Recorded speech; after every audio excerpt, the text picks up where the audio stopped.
आज हमारे साथ आर्य क्लासेज की छात्रा श्रीमती सुबिता ढिलन है, जिन्होंने स्कूल व्याख्याता इतिहास संवर्ग में संपूर्ण स्थान में पहला स्थान प्राप्त करके एक इतिहास रचा है। सुबिता जी, मैं आपसे पहला प्रश्न पूछना चाहूँगा कि विपरीत परिस्थितियाँ थी, आप प्रेग्नेंट थे, एक बच्चे की परवरिश की जिम्मेदारी थी, सरकारी सेवा में थी, फिर आपने किस तरह से ये सब इस तरह से मैनेज किया कि आज इस मुकाम पे आप पहुँचे?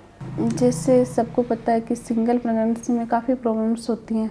मेरे केस में तो ट्विन्स थे, तो प्रॉब्लम्स तो काफ़ी आई थी और मेरा सिटिंग पावर कम हो गया था। मैं गैप्स में पढ़ना शुरू किया। मैंने आधे घंटे पढ़ लिया, फिर 2-4 मिनट रेस्ट कर लिया, वो करते हुए पढ़ती, और मैंने प्रॉब्लम्स के अनुसार स्वयं को एडजस्ट किया।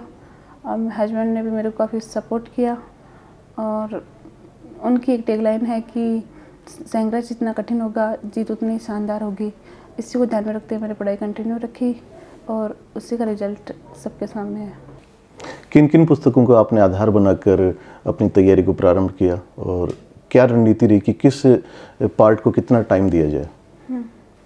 आधार बुक की अपन बात करें तो मैंने इंडियन हिस्ट्री के लिए आर्य कंपटीशन की भारतीय इतिहास बुक को आधार बुक बनाया, और रेफरेंस बुक के लिए मैंने इंडियन हिस्ट्री में प्राचीन भारत के लिए झांसी निमाली, और मिडाइवल के लिए मैंने एस.सी. वर्मा, आधुनिक भारत के लिए मैंने रामलखन शुक्ल और विपिन चंद्र की बुक को रेफरेंस बुक के रूप में काम में लिया।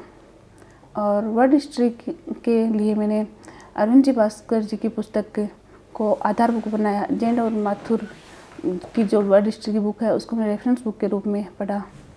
इसके अलावा मैंने यूथ और अरियंत की पुस्तकों को पढ़ा। उन पुस्तकों में यूपीएससी, आरपीएससी, यूजीसी नेट के क्वेश्चंस हैं, उनको मैंने अच्छे से सोल्व किया, और मैंने देखा कि ज़्यादातर क्वेश्चंस आर्य कॉम्पिटिशन्स की जो पुस्तक है भारतीय इतिहास उसी से हैं, तो इससे मेरा और भी उस पुस्तक के प्रति विश्वास बढ़ गया। सुबिता जी, आप विज्ञान वर्ग की विद्यार्थी रही और बीएससी में भी बहुत अच्छा परफॉर्मेंस रहा आपका, 88% प्राप्त की, फिर आपका झुकाव इतिहास की तरफ कैसे रहा?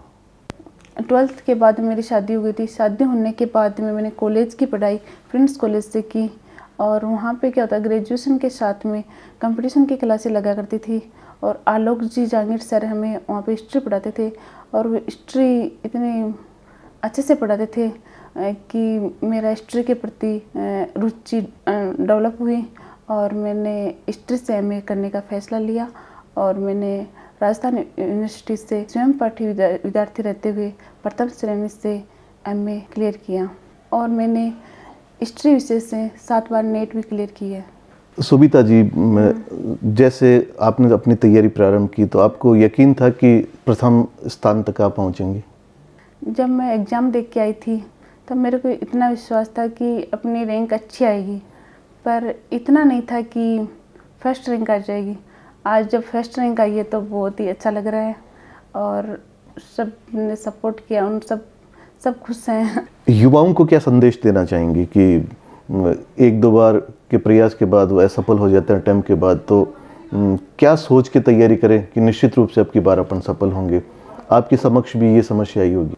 मेरे अकॉर्डिंग करियर के अंदर 3 चीज़ें काफ़ी महत्वपूर्ण होती है: hard work, continuity and patience.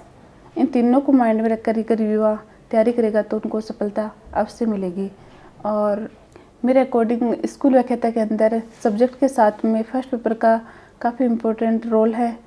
अपन को उसको नज़रअंदाज नहीं करना चाहिए, उसको भी पूरा टाइम, ज़्यादा टाइम, सब्जेक्ट से ज़्यादा टाइम देना चाहिए। सब्जेक्ट तो सभी का इंटरेस्टिंग होता है, इसीलिए सब एमए करते हैं, और फर्स्ट पेपर ज़्यादा ध्यान दें आप। मैडम, आपकी सफलता के पीछे आपके किन किन शिक्षकों का महत्वपूर्ण योगदान रहा? वैसे तो मेरी सफलता में बहुत से शिक्षकों का योगदान रहा है, विशेषकर निर्मल जी आर्य सर, रवि फगेड़िया सर, बजरंग जी चारण और आलोक जी जहांगीर, इन सब का महत्वपूर्ण रोल रहा है। बहुत बहुत धन्यवाद सुबिता जी, और मैं आपके मंगलमय जीवन की कामना करता हूँ। आप नित नई ऊंचाइयों तक पहुँचे। बहुत बहुत धन्यवाद। Thank you sir.